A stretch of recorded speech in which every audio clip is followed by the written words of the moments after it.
The humid Texas air was a heavy blanket, smelling of slow-cooked brisket and a quiet, simmering resentment.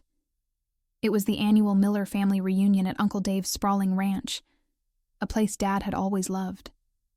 It had been 6 months since we buried him, and his absence was a gaping hole no amount of food or forced laughter could fill. I stood on the porch, a silent truce in place with my older sister Sarah. She was the golden child, Dad's favorite, the one who always did everything right. I was the rebellious one, forever trying and failing to step out of her shadow. This gathering was supposed to be a chance to heal, but my mind was on a different track. Dad's will, sealed and unread by the lawyer, was a ticking time bomb. I watched my relatives, their smiles not quite reaching their eyes as they made small talk. The cousins, the aunts, the uncles, all of them were circling, like vultures, waiting for the inheritance to be divided. I was tired of being overlooked, of being the afterthought. I knew I had to secure my future, and if that meant setting a small fire under this family, so be it. A lie, I reasoned, was just a small push to get what I deserved. I saw my cousin, Mark, a notorious gossip, heading my way. He was the perfect vehicle for my plan. I took a deep, deliberate breath, the lie forming on my lips, ready to burn this family to the ground. This reunion, so full of fake pleasantries, was about to become a battleground. Remember to subscribe for more stories like this. "You won't believe this," I whispered to Mark, my voice low and conspiratorial, pulling him away from the main group. Dad's will. He left everything to charity. The Miller Foundation for Orphaned Pets or something like that. Nothing for any of us. Mark's eyes went wide, a mix of shock and pure, unadulterated betrayal. He was always so predictable, so transparent. "No way," he scoffed, his voice hushed but furious. He wouldn't do that. He promised Aunt Carol her retirement money. I put on my best performance of disappointment and sadness. "It's true. Sarah and I saw the first draft.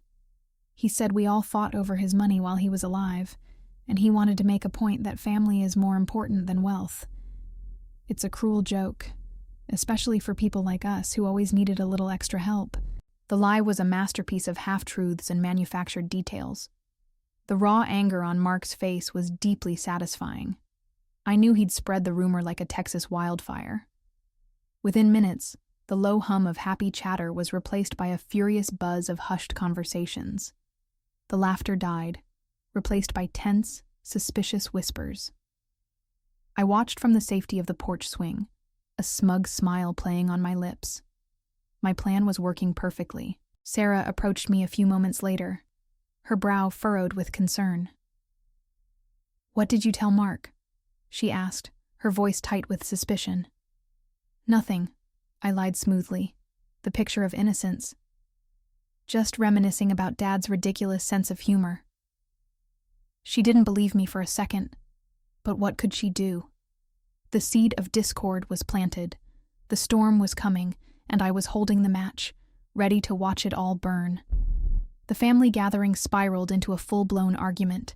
The fake news about the will had twisted their own insecurities and greed against them, turning my relatives into caricatures of themselves. Aunt Carol cornered Uncle Bob by the grill, shouting about how she wasted her time, caring for Dad during his last days, expecting to be paid for her trouble. Cousin Emily, with tears of fury in her eyes, accused my brother David of convincing Dad to cut everyone out, claiming he had always been a jealous manipulator, trying to hoard Dad's affection. My lie had ignited their worst fears. I saw the pure, unadulterated pain on Sarah's face as she tried to mediate. Her pleas for calm drowned out by the rising tide of accusations and insults. "We're family," she cried, her voice cracking, but no one listened. They were no longer a family. They were a pack of wolves fighting over a carcass that didn't exist. I felt a twisted sense of triumph. I was finally in control. For once, I wasn't the forgotten one, the black sheep. I was the puppet master, pulling the strings of their collective rage. But as I watched the tears and venom fly, a tiny crack appeared in my facade of satisfaction. Seeing my grandmother, a gentle woman who had adored Dad, looking utterly heartbroken and alone in the corner, made me feel a flicker of real guilt. It was quickly extinguished by the thought of what I stood to gain. The lie had gone too far, but there was no stopping it now. The day ended with a chaotic and ugly exodus of shouting matches and slamming car doors. The beautiful fiery sunset over the Texas plains was a cruel joke, a stark contrast to the ugliness that had unfolded. As the dust from their departing cars settled, only Sarah and I remained. She finally confronted me, her eyes filled with a raw, painful hurt that I couldn't pretend to ignore. "This was you, wasn't it?" she whispered, her voice trembling with disbelief and disappointment. "The lie about the will. You started it." I didn't deny it. I couldn't. I just shrugged, a pathetic, cheap defense. "They were all thinking it anyway," I said, trying to sound nonchalant, my voice a hollow echo of my confidence from earlier. "I just gave them a reason to say it out loud." Sarah's face hardened, the kindness in her eyes replaced by a cold, cutting anger. "Dad trusted us," she said, her voice full of a sadness that cut deeper than any anger. "He wanted us to stick together. You've just torn apart the last thing he left us, our family. He would be so ashamed of you." Her words were a physical blow, a punch to the gut. I had wanted control, wanted to feel powerful. But now, faced with her genuine grief and disgust, all I felt was hollow. I had a plan to gain, a future to secure, but what was I losing? The family I had so readily sacrificed was gone, and I was left standing in its ruins. My grand design was in tatters before it had even started, and a cold wave of regret washed over me, chilling me to the bone. Remember to subscribe for more stories like this. A week later, the family was a battlefield of angry texts and deleted social media connections. My phone was silent, save for the occasional hate-filled message from a cousin. I was an outcast, even to the people who hated each other. Sarah had stopped speaking to me altogether, her calls and texts unanswered. My grand lie had worked, but it had worked too well. I was completely isolated, surrounded by a silence that was deafening, a stark contrast to the lively chaos of the reunion. I found myself obsessing over the will, which was due to be read the next week. The real contents were still a mystery, but I knew my lie would be exposed. I'd be a pariah, a target for a family united not by love, but by their shared rage at me. I couldn't bear the thought of facing them, of seeing the cold contempt in their eyes. I wanted to run, to disappear, to start over somewhere no one knew my name, but there was nowhere to hide. The consequences of my actions were catching up to me, a relentless, suffocating tide that I couldn't outrun. I had wanted to secure my future, but I had only succeeded in destroying my present. The guilt, a slow-burning ember in my chest, was now a roaring fire inside me, consuming me from the inside out. I had gambled my family on a lie and lost everything that mattered. The day of the will reading was a somber, tense affair. The lawyer's office felt less like a professional space and more like a courtroom. My family sat in a wide semicircle, their faces stony, their glares aimed squarely at me. Sarah sat as far away as possible, a clear, painful message of her contempt. The lawyer, a man with a gentle face and sad eyes, cleared his throat. He read through the initial formalities, his voice a professional drone in the heavy silence. "To my children, Sarah and my name," he read, his voice clear and deliberate. "I leave my home and all its contents to be shared equally. I hope they will use it as a place to find peace and a common ground." My heart stopped. I had expected a small sum, maybe a few pieces of Dad's old furniture, but not this. My lie had been based on an assumption of my own insignificance, a fear of being overlooked that had no basis in reality. He continued, "To my brother Dave, I leave the ranch, as he has cared for it so well over the years. The bequests were fair, clear, and generous to everyone. There was no mention of charity. My lie was exposed, laid bare for everyone to see. I had set a fire in a house that was already filled with love and generosity, all because of my own unfounded fears. The silence in the room after the will reading was a tangible, suffocating weight, more deafening than any of the shouting from the reunion.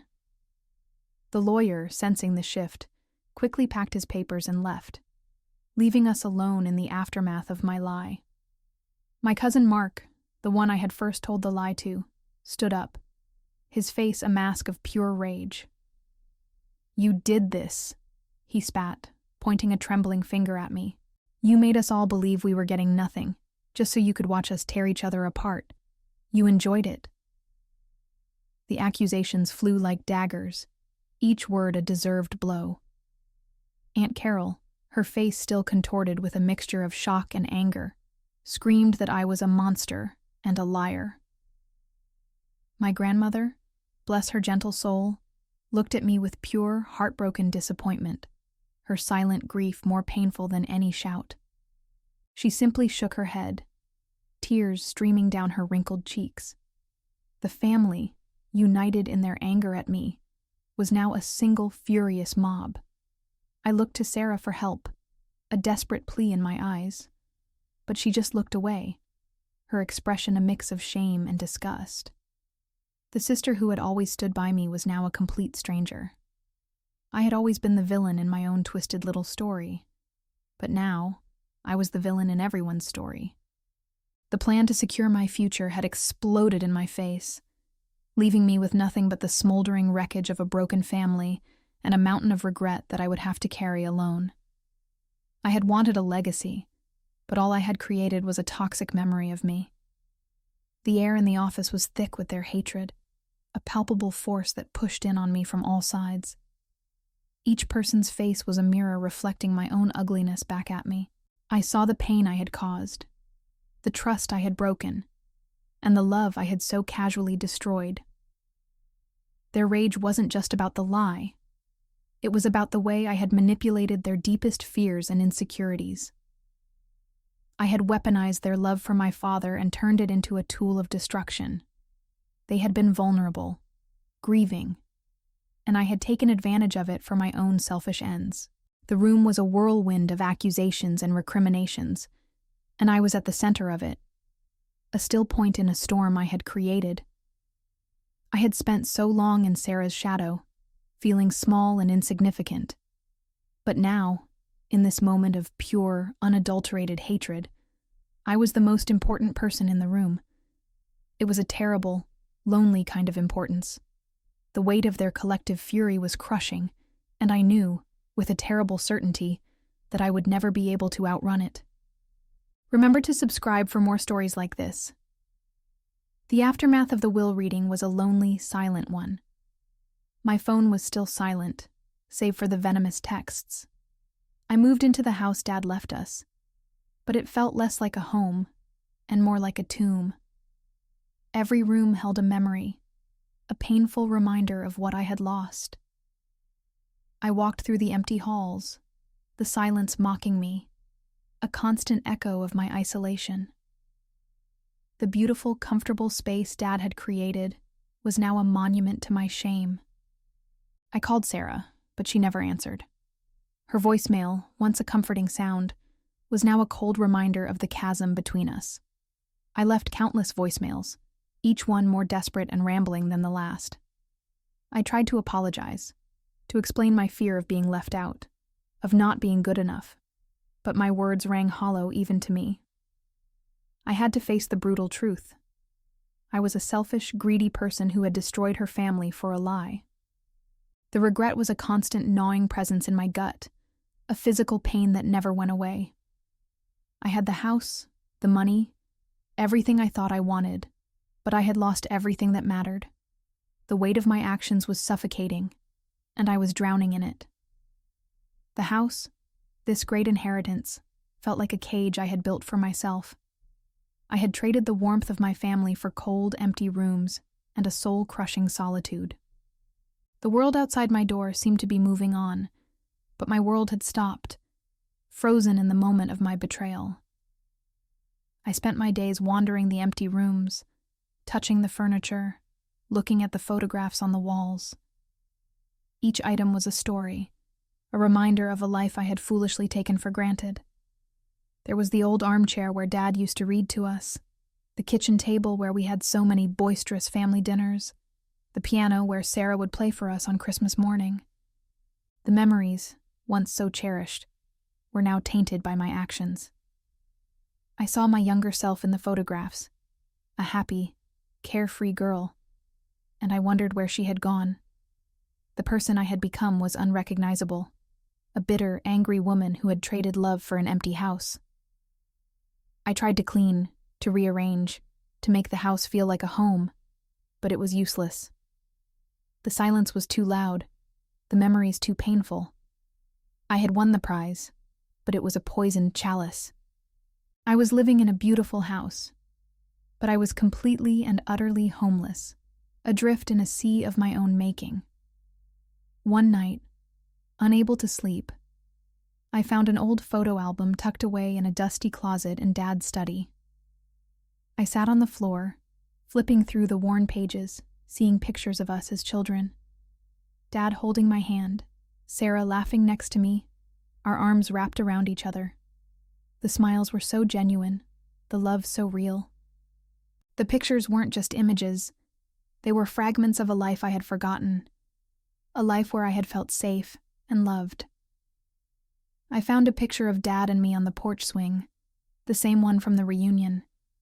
He was smiling, his arm around me, and I looked so happy.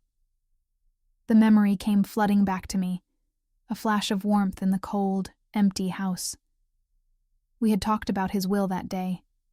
He had said, "Your sister is strong, but you need a little push to believe in yourself. I want you both to be equal, to lean on each other, because I know you'll need each other more than you'll ever need this money." My entire motivation, the lie, my jealousy of Sarah, had been based on a complete and utter misinterpretation of his love. He had never seen me as less. He had seen me as needing his support, his gentle guidance.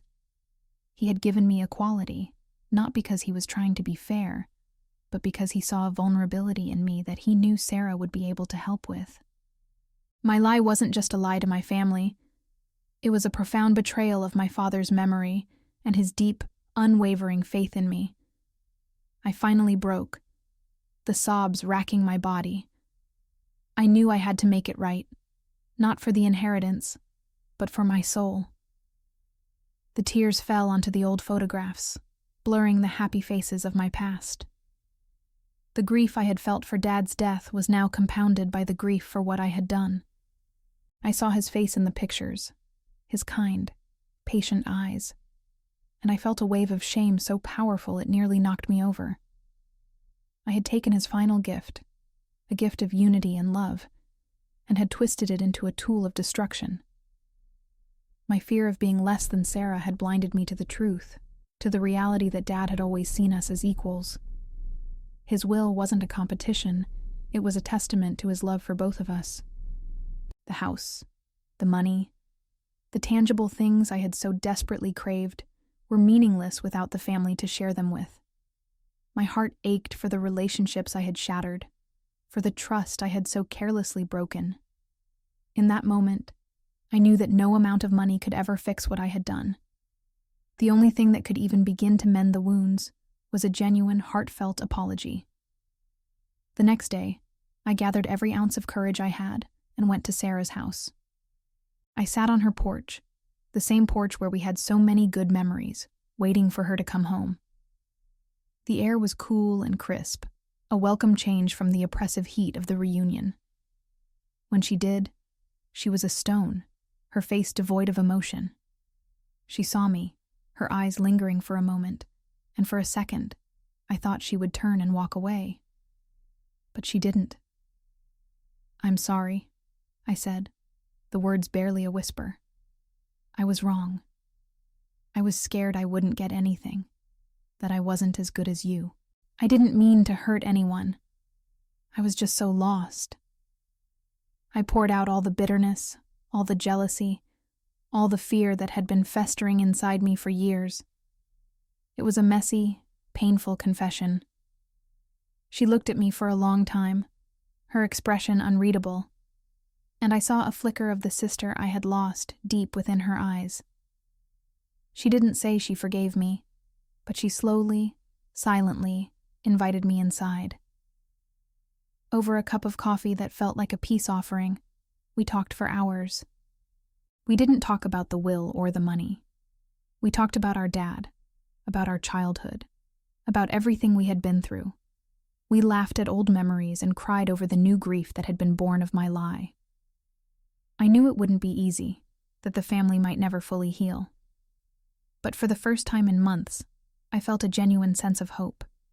The process of rebuilding was just beginning, and I knew it would be a long and painful journey. But as I sat there, talking to my sister, I realized that the true inheritance was not the house or the money. It was the chance to earn back a family I had so foolishly thrown away.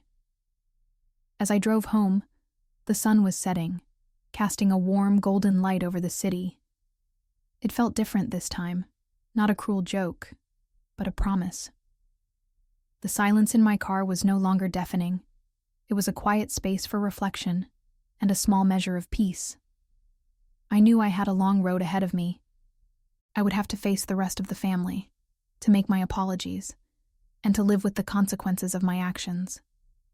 Some would never forgive me, and I would have to accept that. But for the first time since Dad died, I wasn't alone.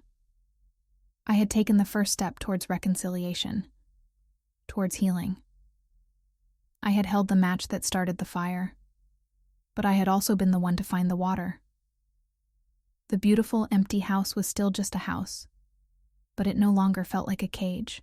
It felt like a home waiting to be filled with new memories, new laughter, and perhaps with the slow, painful process of forgiveness. Remember to subscribe for more stories like this.